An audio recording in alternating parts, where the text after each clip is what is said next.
So good morning. I will try to make you an overview of what has been done in terms of Doppler analysis from SAR, from ERS, starting from ERS to Sentinel-1 and the lesson learned on this.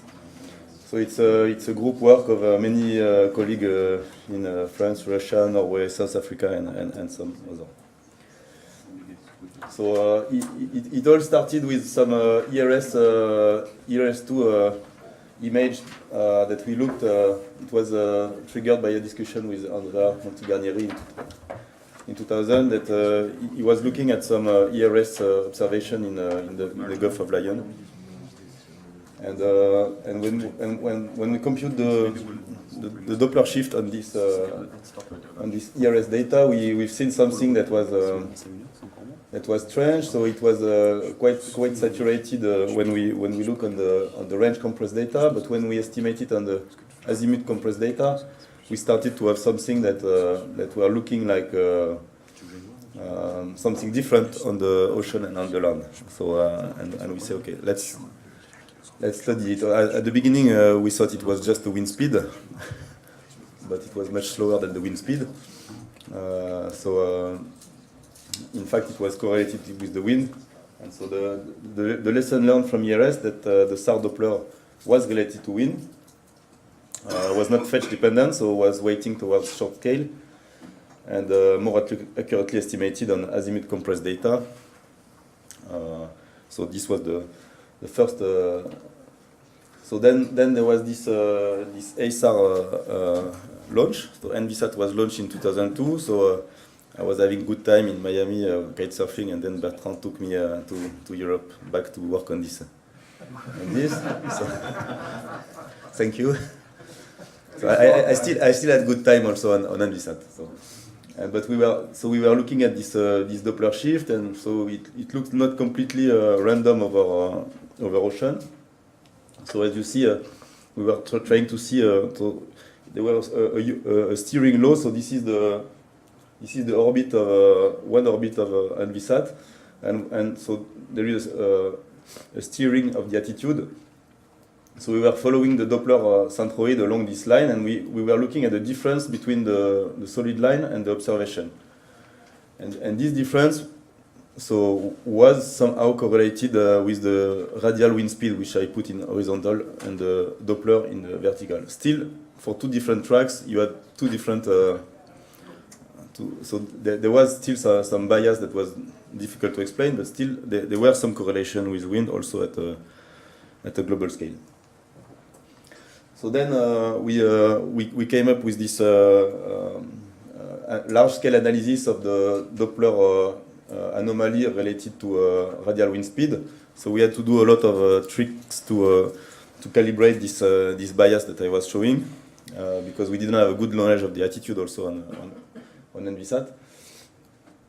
And so after doing this, using the land, using the restituted attitude, using a combination of everything, we managed to have this evolution of the Doppler with the radial wind speed. So this was the base of the CDOP geophysical model function that we used later on. So basically, what we did is we were taking the Doppler anomaly after all the non-geophysical correction, taking the radial wind speed from an atmospheric model, and computing what should be the expected Doppler anomaly from that. And by doing the difference, we had some residual that we attribute to surface current. And then we started to look this residual more closely. So of course we had only the radial component, but since the tracks were almost vertical at the equator, it was almost the zonal component of the velocities. And we tried to compare it with so on the upper left it's from the NVSAT, on the lower left is from Drifter climatology. And so there were some things that were telling us that we were measuring the structure of the equatorial currents. And on the upper right is a Mercator model. Lower right is Oscar from altimetry and some wind information. But clearly, we were in best agreement with the drifter than any other information. So this is again the same information, but so doing some cuts at a constant longitude. And so you see on all these plots, the black is the Doppler measurement from Envisat, and the red are the drifters. And so the black and the red were the one that were agreeing the most. Where the green was the model, and the blue was the altimeter. Where is the equator? So the equator is in the middle here at 0. So in particular, we had this split, this split of the return current to the west at 0 that didn't show up in Oscar or in the model. So then we later on started to do the same, but with white source data from Envisat. So taking a Doppler on so it was a 400 kilometer white swath, and taking the best possible corrections of the non-geophysical Doppler. So it took us 3 years to get to a clean geophysical signal, but still it was not a surface current. So we had to collocate, thanks to ASCAT that was collocated with Envisat. So Alexis did a good job in correlating the two and developing this CDOP model that relates the expected Doppler correlated with the wind. And so this is for this time, this is the situation.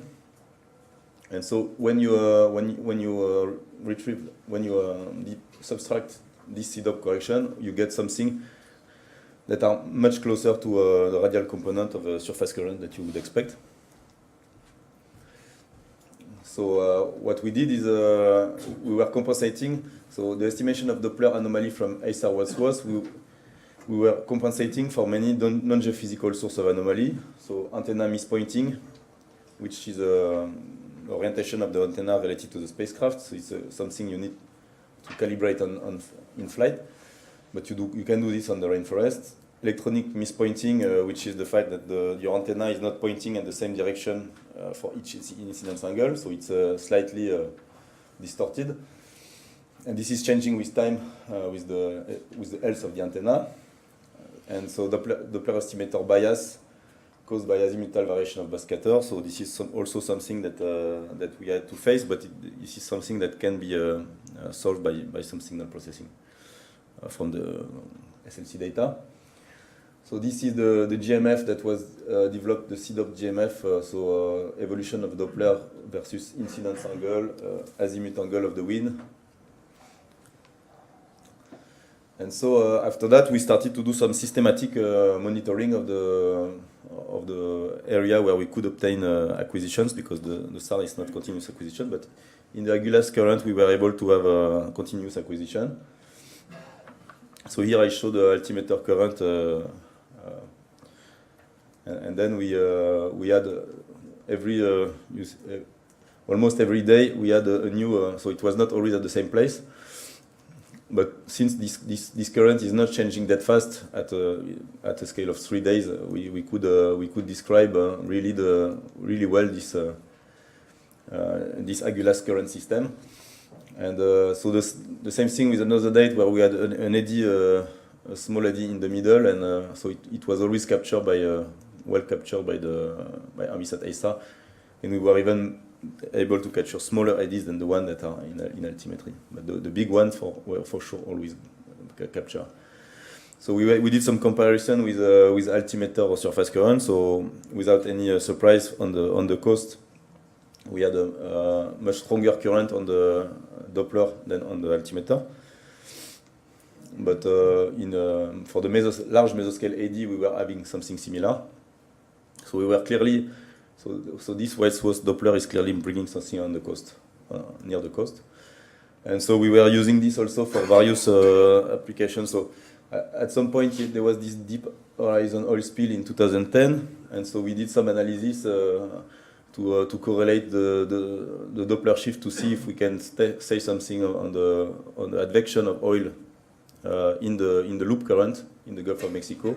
So here you see the detection of the oil spill on the backscatter, and you see so it's the red curves are from analysis of infrared imagery, and you see the Doppler component of the radial component of the surface current that is quite well captured by Envisat. So we did some more. So then we started to be interested back to the wind, the wind-induced Doppler. It's the wave, but seen we compare it to the wind. But here, so you see a cyclone, a hurricane in the Gulf of Mexico, and you see a very strong Doppler going positive and negative around the eye of the tropical cyclone, and the resulting wind that we have from SAR. So it was of course underestimated at the time. So then we started to look at the mean after in 2012 Envisat died. So and we started to say, okay, we will average the whole mission Doppler that we had to see if we can say something on the mean current, and in particular to maybe improve the mean dynamic topography in some regional area where we had a lot of data. So you can see very well the location of the Gulf Stream. So it's the mean location of the Gulf Stream. Yes, Douglas, you are right. So at least you follow me. I can continue. So of course here you see the Gulf Stream. So it's not always like that. Of course, it's mostly a lot of the time it's you see the mean over many years, and in fact, if you take a snapshot, it will always have more wiggles than the mean that you see here. But the mean can be used to describe the mean dynamic topography. So we did the same for the North Brazilian current, which is very well depict and follow the continental shelf around. So there was some comparison between the latest up-to-date mean dynamic topography on the right and the mean radial current that we could get on the left from SAR Doppler shift. So we had a much better resolution near the coast for this mean current. So looking at the wind again, so again some tropical cyclone. So what we've seen is in a lot of time we had some very sharp gradient of Doppler, for example in the Mediterranean Sea, and so and this was area where we had quite wrong direction on the retrieval of wind direction. So we started to say why not using this Doppler information where we know there is no current to help the wind direction to get better in the wind retrieval from SAR. So that's what we did. So here you see if you invert the wind using ancillary model, you see that this wind front is located in an area where you should have a change in wind direction. It's well known, but it was not well captured. You know, the model is not having the front at the right place. So we used both the cross-section GMF on the left and the Doppler GMF on the right, and the combination of the two helped to resolve this the ambiguity on the wind direction. And so we were able for when we can see on the Doppler the sharp gradient of Doppler on the wind front, and we were able to from that to reconstruct to use the Doppler in the wind retrieval algorithm, and to get back to the correct wind direction by combining sigma cross section and Doppler. So from that we say, okay, so now even for the wind we need the Doppler.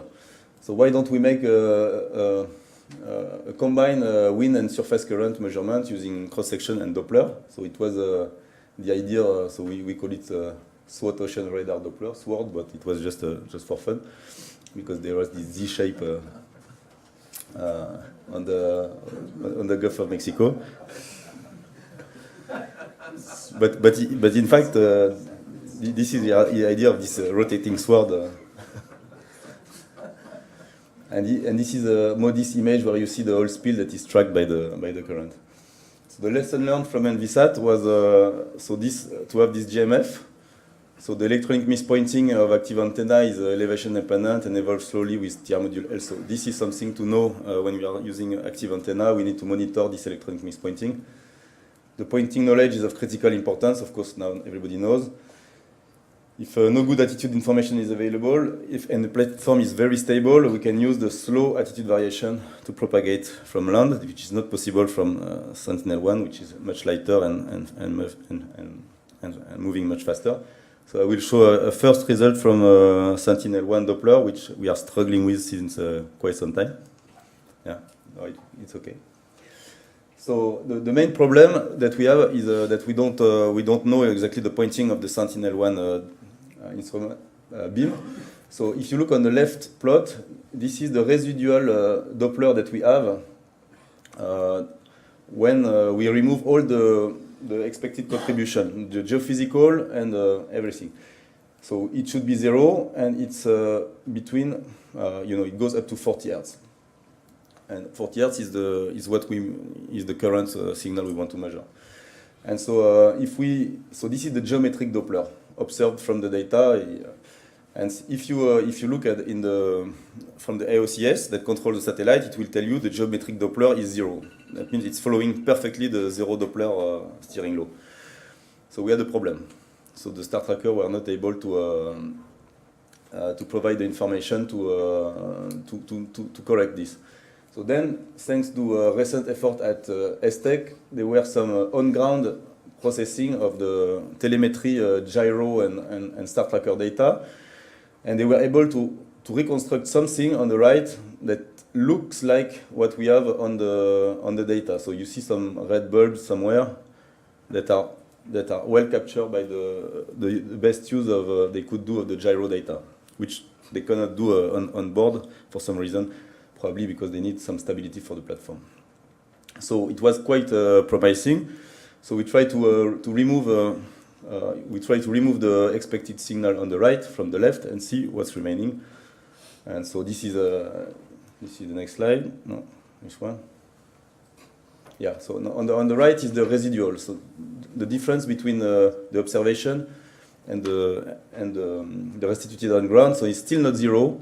So we still need to model this variation, even if it's slowly varying in time.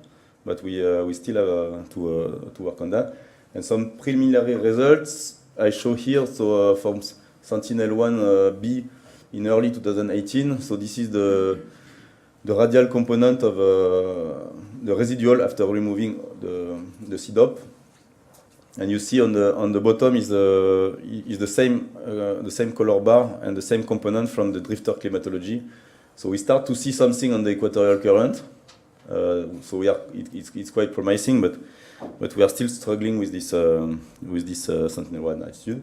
So the last thing I show is some result from the IW wide swath Doppler from Sentinel-1. So this is today what you have as a Doppler product. So there is also some scalloping due to the TOPS mode. The antenna is steering all the time. So this you can correct for it on post processing, but still you see some problem between the different swaths. And if you correct from the antenna mispointing, you get something that is more in line from one swath to the other. But still, on land, you see you are still not 0 Doppler on land. What kind of resolution are we now looking at? So we are looking at 1 kilometer resolution. So it's only the radial component, of course, but 1 kilometer resolution. And if you after applying all the correction, using the on-ground processing of the star tracker and the gyro, some remaining bias that you can learn from one orbit to the next, and also the CDOP for the C-state contribution, what you get is something that is quite close now to what you would have for the tidal model for this day. So we still have some issue that so we have some jump of Doppler on the last 2 bursts.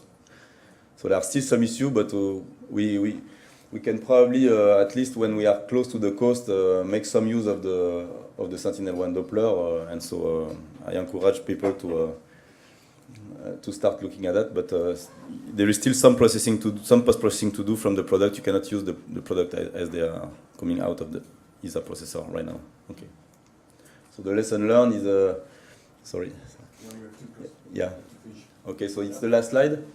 So the lesson learned is that the zero Doppler steering, so it's a very stringent steering of the platform, and it creates